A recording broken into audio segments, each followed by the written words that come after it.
I am 77 years old today. I spent the better part of 42 of those years inside a building with tinted glass windows that never let in quite enough of the afternoon sun. I sit here now in a house that is much too quiet, and I look at my hands.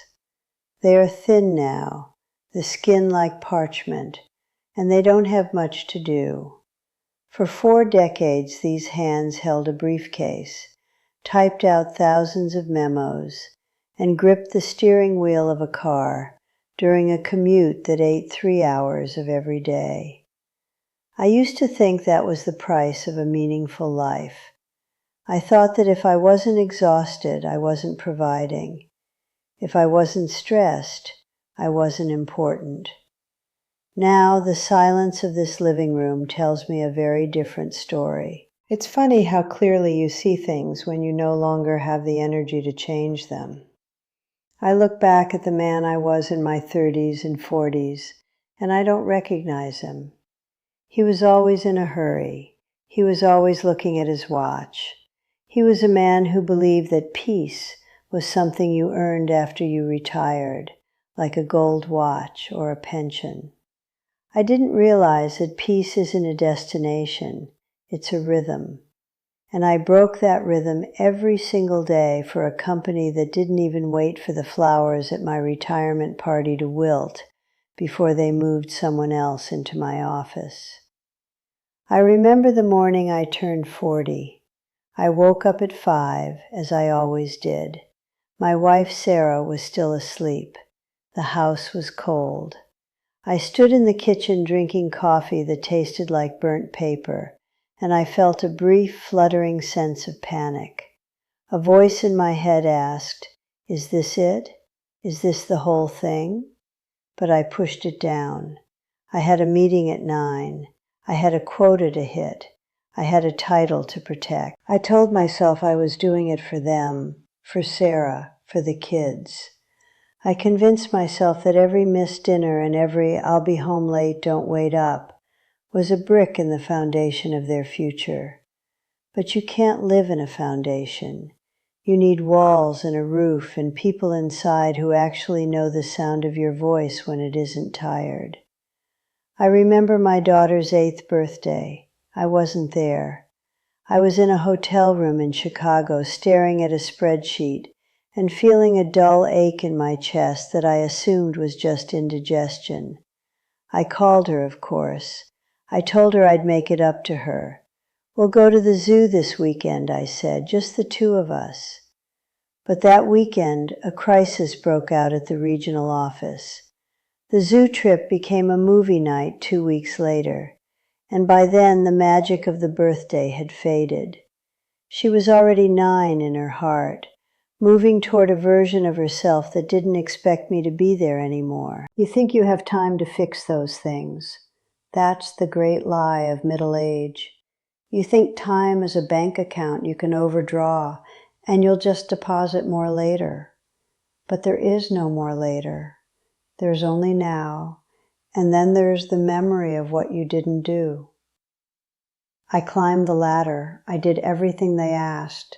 I took the promotions that required more travel. I took the salary bumps that came with a company phone that buzzed at 2 in the morning. I felt vital.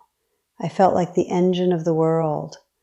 My identity was wrapped so tightly around my job title that I didn't know where the senior vice president ended and the man began. I remember the incidents, the times my body tried to warn me, the migraines that felt like a hot needle behind my eye, the way my breath would catch when the elevator doors closed. I ignored it all.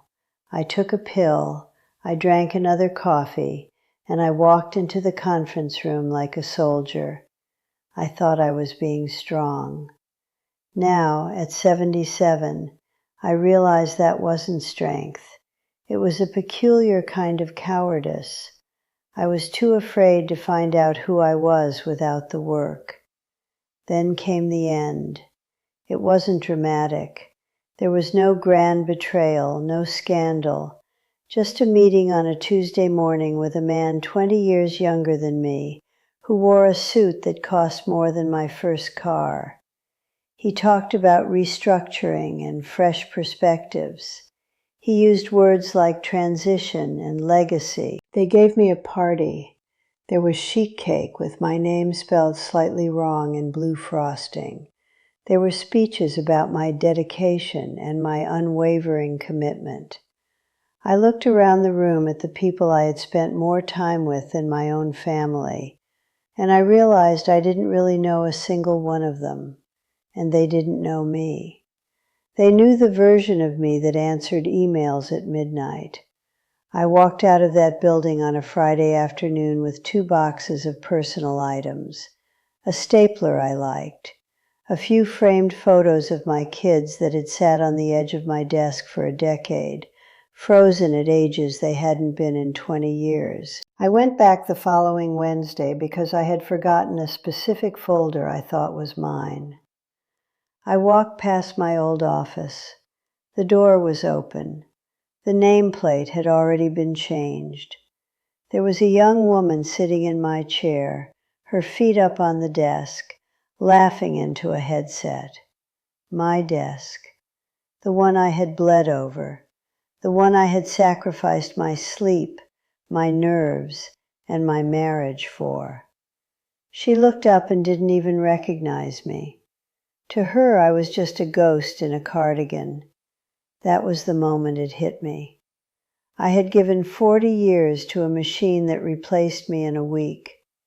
They didn't miss me.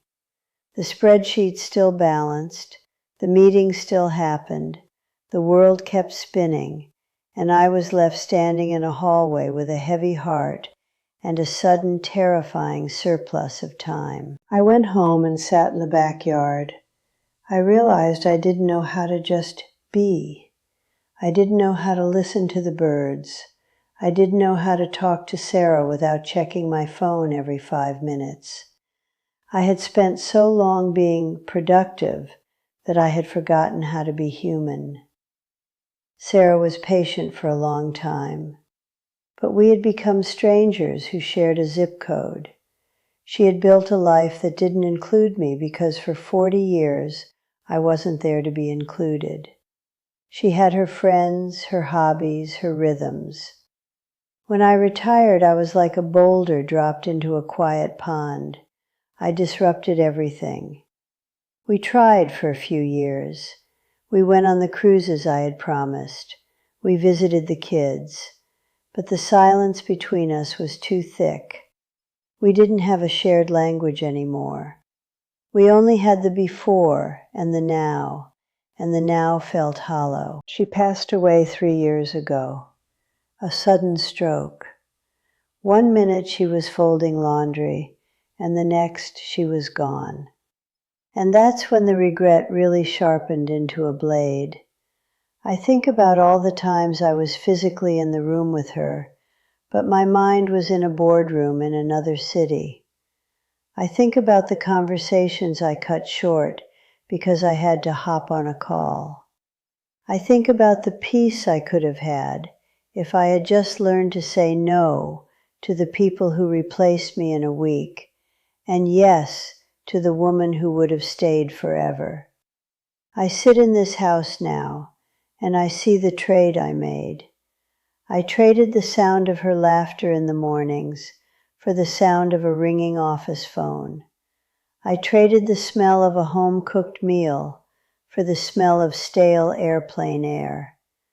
I traded the peace of a quiet mind for the frantic, hollow buzz of achievement. People tell you that you should be proud of your career.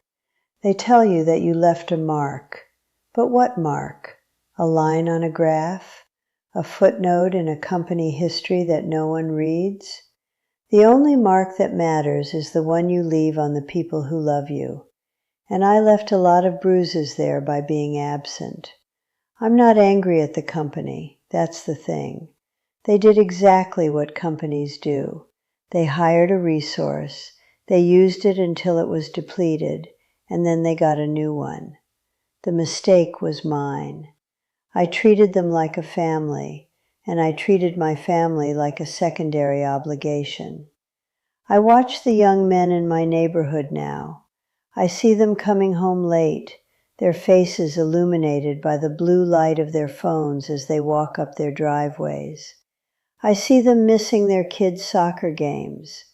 I want to go out there and grab them by the shoulders. I want to tell them, they don't love you. That building doesn't love you.